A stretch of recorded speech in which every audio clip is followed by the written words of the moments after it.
Well, we just blew the hell out of any chance of that going on TikTok, but then again, I don't do TikTok, so I guess it don't matter. Hey, America, I want to talk to you a little bit about the the campaign as it is right now and stuff going on with it. But I want to talk to you more about it's time to get real, and it's time to start thinking about some of this a little bit differently than we have been. And that means that I am, in part, differing somewhat with Kamala Harris's campaign people. Their strategy has been brilliant. I'm going to tell you that right off the bat. It has been brilliant. It's working. The fact that it is even any kind of a horse race, given how quickly this has happened, is a miracle. The fact that she is actually ahead of him speaks to the brilliance of the campaign. But I am beginning to have an issue with it. And here's the issue I'm having and why. And then that will lead into where I really want to see us go. The issue that I'm having is they are focusing still on undecided voters. I think there are very few of those. And trying to convince the tiny little fraction of those that follow the orange shit stain that they're making a mistake. We know they're making a mistake. I've known they're making a mistake for a very long time. They know they're making a mistake. They don't give a shit. That's where it stands right now. There may be a few that cross over, maybe. There may be a few undecided voters, maybe. That's where my problem lies. We're not talking about a hell of a lot of people. And whether or not that's enough people to actually tip the scale, I don't know. But I do know another thing. Hello, Dorothy Tyndall. I'm there in Florida. I hope everything's getting cleaned up well for you. But I want to go a little bit further with that in the... And now I have this difference with their campaign, but I've got a huge difference with the Orange Shit Stains campaign. The guy just spent a campaign day, which he has not had nearly enough of to build the support. He's only playing to the base. And when he goes out now, the cognitive decline is very obvious. Even the mainstream media, slow as fuck as they are, is beginning to point out, dude, you're not making any sense. You know what makes no sense? No sense at all. Let's go to a closed McDonald's. You do know the McDonald's was closed, right? And say that you worked a shift. They staged an event. But now let's look at why they staged an event and the shit that they're talking about. They staged an event because Kamala Harris very probably worked for McDonald's when she was going to college. When she was in her latest teens and early 20s, she worked for McDonald's for a while. A thing that showed up today, and I find it kind of funny, is I have posted a very good picture of Kamala Harris wearing a McDonald's uniform, standing there taking a picture as the same way that any of us would have done in that 70s time frame, in a uniform that is correct as far as vintage and location, and the whole thing is the same level of out of focus with the exact same lighting. You can clearly see that this is Kamala Harris. With the exact same lighting, nothing to say that this was photoshopped or created by AI. But They are saying that it was and losing their fucking minds over it. And this is the orange shit stain's focus, is let's fight about whether or not Kamala Harris worked at McDonald's. How the hell is that policy and platform? What? You're worried about whether or not she worked at McDonald's? You know what? I never did work at McDonald's. I worked my first job in a kennel that is the guy bred and sold St. Bernards, German Shepherds, and Chihuahuas. That was my very first job. It was before I could legally work. You can't find record of that. You can't even find the place anymore. Happens to be a veterinary clinic now, but this is how he's spending his time and his followers' money, is to put together a staged event at a closed McDonald's where he was hand-fed everything to do, and then claiming that he worked the shift at McDonald's, and Kamala Harris has not. That's important, somehow. It's not important to me. And I've spent enough time on that. I think it's fucking ridiculous. But let's take all of that now to where I really want to go with this. It's time to get serious. And future President, Madam President Harris, it's time to get serious thinking about us, you and I, and even the Trumpers and the rest of the country. Because the focus right now is on getting these few possible crossover votes. That's not where the issues are. Let's talk about the issues. One of the ones that I pointed out today is the whole focus of this and where I'm going. Someone had said, and as soon as I pop it up here, I am going to read that particular meme. There we go. It's got to be this one.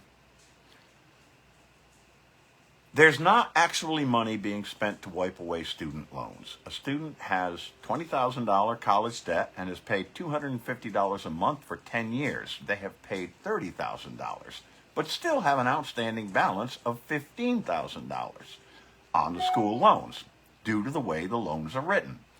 The loan relief is saying you paid $10,000 more than your loan value, so we're discharging that remaining balance.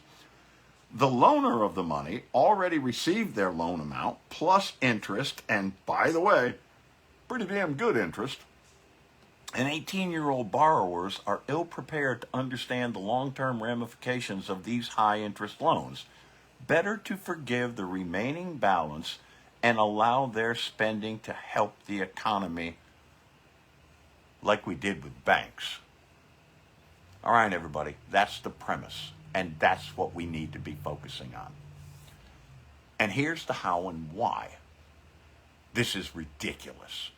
This is still a holdover, in some ways, from Ronald Reagan. The whole bullshit idea that there is trickle-down economy. There isn't. The only trickling down is piss on your shoulders. But it went from there to George Sr., same economic kind of policies. That didn't work. Eventually, we ended up with GW. In 2005, a thing happened, and it's a thing that just blows my fucking mind. In 2005, check it out. I wonder who was the majority in Congress at the time. Oh, yeah, we already know. In 2005, he and the GOP got the Bankruptcy Abuse Prevention and Consumer Protection Act passed. They did it under the guise of, oh, people are abusing the system. They're just going bankrupt and people are getting screwed. They're not making their money. Who's not making their money? Who isn't getting their payment? Some small businesses, some normal, everyday average Americans, when a bankruptcy hits, end up screwed. Ask Donald Trump. He's done it a bunch of times. But in the larger scale, the people we're talking about, and one of the things that was in this was you cannot get student loans forgiven through bankruptcy. Who are we protecting? Let's think about that. Who are we protecting? We're protecting the lenders. We're protecting the fat cats because, folks, there ain't no small money student loan lenders out there. It's all big money. It's rich folks. We're protecting them with this ridiculous thing. That's what we have to focus on because it's not just there. We have, through regulatory agencies, cleaned up almost all of the predatory lending that is out there. Almost all. If you all recall, I just got a reverse mortgage not too long ago. A matter of months. Once upon a time, those were just a way to take away old people's houses. It got regulated. The FHA stepped in and said, oh, wait a minute, that's not cool. That is just not cool. These are going to be the rules. It's going to be the FHA that looks over all of this.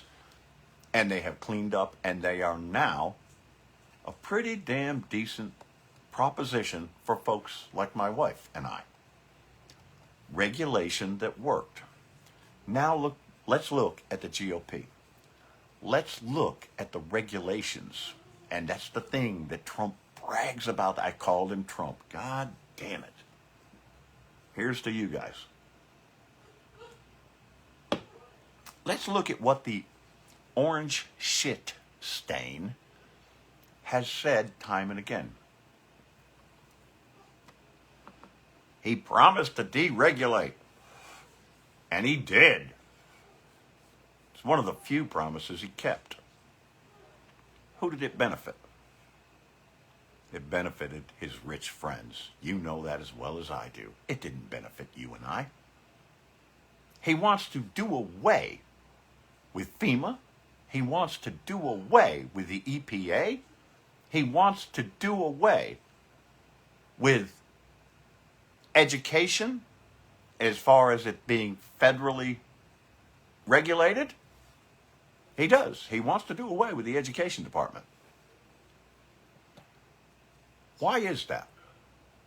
Because those regulations make it harder for the rich people to get richer.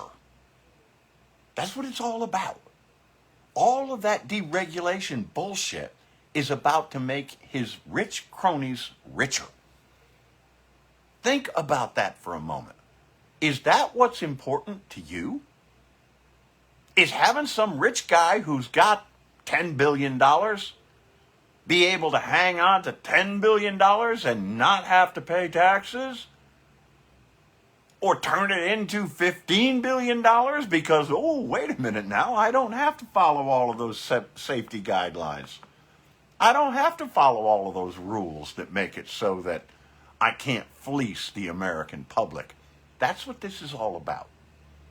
That's what he's trying to do. If you don't see that, you're an idiot. That's what it's always been about for him. There's also he wants to stay out of jail, but this isn't about this. This is about policy. Let's go back to student lending. Tell me something. If they were to forgive a lot of that ridiculously exorbitant interest, And the numbers that I just gave, they're actually worse than that out there. People have been paying what they can pay for literally years and owe more than they borrowed. That's predatory lending. So we regulate that. When we regulate that and we say no more of that bullshit and we forgive some of this ridiculous interest debt, what happens with that money? Money goes back into the economy. These people are now no longer spending $750 a month, $1,000 a month on student debt. Instead, that money goes into the economy. Here's where they fool you with their talk about it. They talk about, oh, well, that's just going to take money away from people who have actually earned this money. They agreed to this. Because that is exactly what it's going to do. Rather than going to the predatory lenders, and you can say the same thing about the energy industry, you can say the same thing about virtually any industry. The regulations that are there, yes, as you get further and further up the ladder, it costs you some money. Now, when we forgive some of that, it goes into the economy, but it doesn't necessarily go to the fat cats. It doesn't necessarily go to the big lenders. It doesn't necessarily go to the big businesses 100% the way they were getting it. No, it gets spread out. It gets spread out to the entire economy. Somebody fight me on that. Tell me where that's wrong. Because it's not. We have to think that way in this campaign. Ms. Harris, it's time to stop worrying about those few fucking idiots that were too stupid to listen in the first place. It's time to stop worrying about those fence sitters that can't make up their mind if they want to shit or fart. It's time to stop worrying about the tiny percentile. It's time to start worrying about the larger picture of who we are. We have got a wonderful nation. We've got a nation that works. You know who they are? They're you. They're me. I retired 5 years ago. 4 years ago. I still work. I work my ass off. And I still barely get by. That's who needs to be thought of. That's who needs to be focused on. That's why we need a far more progressive administration. Don't leave the progressives out of this. Ms. Harris and your people, spend a little more time with Bernie. Spend a little more time with Elizabeth Warren. Spend a little more time with Alexandria Ocasio-Cortez. I can't even say it. AOC. Spend a little more time with them. Do I want to go far left? Just the whole Green New Deal party and all of that? No. But that doesn't mean ignore the more progressive side of who the majority of the country is. It's time to get real. It's time to get serious. It's time to understand who America is and let America decide. Not a wannabe dictator. Not somebody who's only there for the ultra-rich. But somebody who's there for you and me. Folks, we're in the home stretch. This is the end of it. We only have 2 weeks to go, not even really that. Voting has already begun. Get who I've already voted. Some of you have already stepped in here and said that you voted. Get a few more people out there. Talk to them. Tell them the truth. Don't fall into the trap of, oh, let's go spend a day at McDonald's like that's fucking important. It's not. What's important is us. We can win this, but you gotta do it. You gotta get out there. Young people, you especially, if you think for a moment that orange shit stain is gonna make your life easier, my God, you've been fooled so early in your life. Don't be. Look at who is actually going to take care of you. That's Kamala Harris and Tim Walz. It's time to get real. I love you, America. I'm not going to jump away quite yet. This is going on YouTube. YouTube people, please like and subscribe. It makes a difference. Help me out here. I'd like to keep going. I'd really like us to win because I'm very afraid that I'm going to be one of those enemies from within for that orange shit stain. Let's get this done. I love you. Share this shit.